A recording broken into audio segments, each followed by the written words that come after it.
Oh my god. Tapi bohong. Aku hanya memikirkan satu peraturan penting. Kenapa kau lakukan hari ini kalau kau bisa melakukannya besok? Few moments later.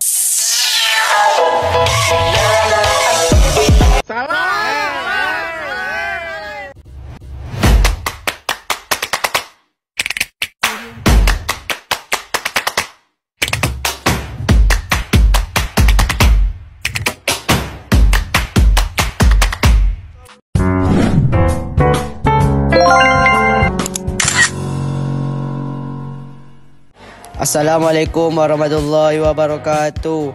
Di sini saya akan menjelaskan mekanisme transport melalui membran plasma.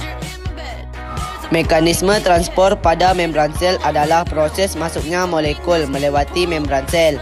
Berbagai macam molekul seperti glukosa, oksigen dan karbon dioksida senantiasa harus melewati membran sel untuk keluar masuk sel dalam proses metabolisme.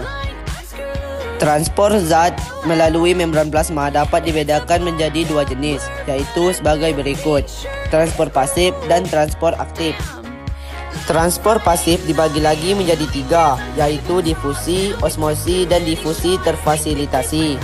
Transport aktif dibagi lagi menjadi tiga bagian, yaitu pompa ion, kotransport, endositosis, dan eksositosis. Struktur membran plasma dibagi menjadi tiga bagian, yaitu ada lemak, protein, dan karbohidrat.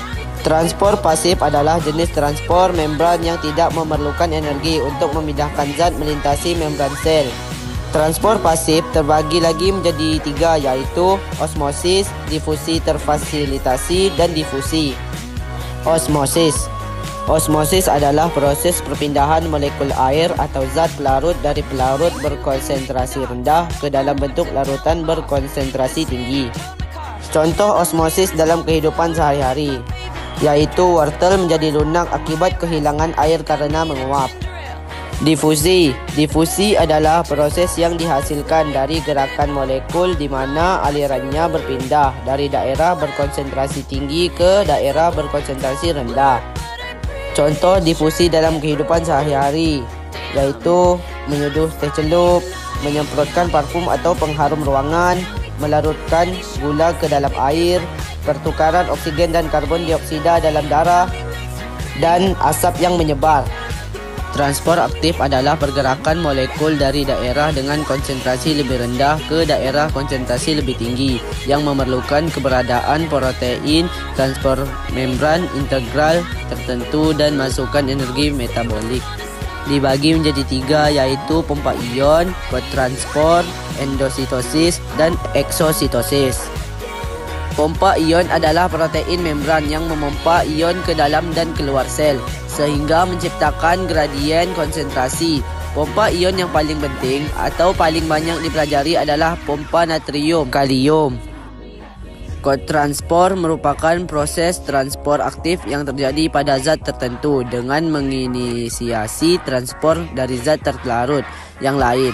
Proses kotransport ini dapat dilakukan oleh dua protein transport yang menggunakan energi berupa ATP.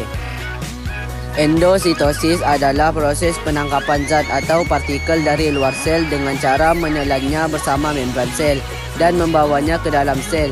Eksositosis menggambarkan proses vesikal yang menyatu dengan membran plasma dan melepaskan isinya keluar sel. Perbedaan transport pasif dan aktif. Transport aktif diperlukan untuk pergerakan molekul yang tidak dapat melewati membran sel sendiri. Di sisi lain, transport pasif bertanggung jawab atas pergerakan molekul yang dapat melewati membran sel sendiri. Baiklah, itu saja yang dapat saya jelaskan tentang membran plasma. Sekian, terima kasih.